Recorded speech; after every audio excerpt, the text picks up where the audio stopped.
అర్జునుడు ఇలా పలికెను, ఓ జనార్దనా, జ్ఞానం అనేది కర్మ కంటే శ్రేష్టమైనదైతే మరి నన్ను ఈ ఘోరమైన యుద్ధం ఎందుకు చేయమంటున్నావు? నీ అస్పష్టమైన ఉపదేశంతో నా బుద్ధి అయోమయంలో పడిపోయింది. దేనివలన అయితే నాకు అత్యుత్తమ శ్రేయస్సు కలుగుతుందో దయచేసి ఆ ఒక్క మార్గాన్ని నిశ్చయాత్మకంగా ఉపదేశించుము. భగవంతుడు ఈ విధంగా పలికెను, ఓ పాపరహితుడా, భగవత్ప్రాప్తికి, జ్ఞానోదయము ఉన్న రెండు మార్గములు ఇంతకు పూర్వమే నాచే చెప్పబడినవి.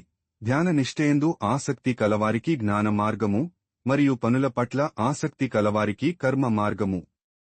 మనుష్యుడు కర్మలను ఆచరింపకుండా ఉండి కర్మబంధము, ప్రతిక్రియ ల నుండి విముక్తి పొందజాలడు.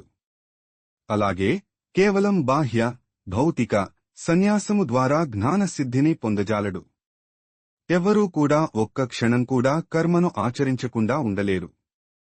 నిజానికి అన్ని ప్రాణులు తమ తమ ప్రకృతి జనితమైన స్వభావాలచే, త్రిగుణములు ప్రేరితమై కర్మలు చేయవలసియే ఉండును. బాహ్యమైన కర్మేంద్రియములను అదుపులో ఉంచినా, మనస్సులో మాత్రం ఇంద్రియ విషయములపైనే చింతన చేస్తూ ఉండేవారు తమని తామే మోసం చేసుకునేవారు, అలాంటివారు కపటులు అనబడుతారు.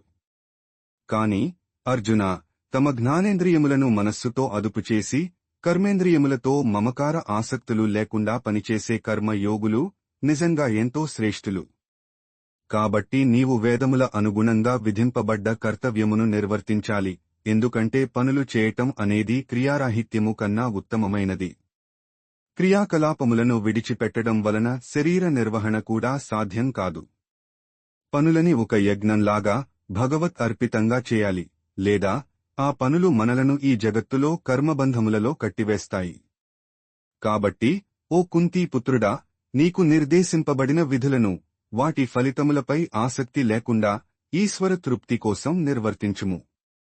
సృష్టి ప్రారంభంలో బ్రహ్మదేవుడు మానవజాతిని వాటి విధులతో పాటుగా సృష్టించి ఇలా చెప్పాడు, ఈ యజ్ఞములను ఆచరించటం ద్వారా వర్ధిల్లండి. మీరు సాధించాలనుకున్న వాటన్నిటినీ అవే మీకు ప్రసాదిస్తాయి. మీ యజ్ఞముల చేత దేవతలు ప్రీతి చెందుతారు. దేవతల, మనుష్యుల పరస్పర సహకారం వలన అందరికీ గొప్ప శ్రేయస్సు సౌభాగ్యం కలుగుతుంది. యజ్ఞములు చేయటం వలన తృప్తి చెందిన దేవతలు జీవిత నిర్వహణకు అవసరమైన అన్నింటినీ ప్రసాదిస్తారు. తమకు ఇవ్వబడిన దానిని తిరిగి నివేదించకుండా తామే అనుభవించేవారు నిజానికి దొంగలే.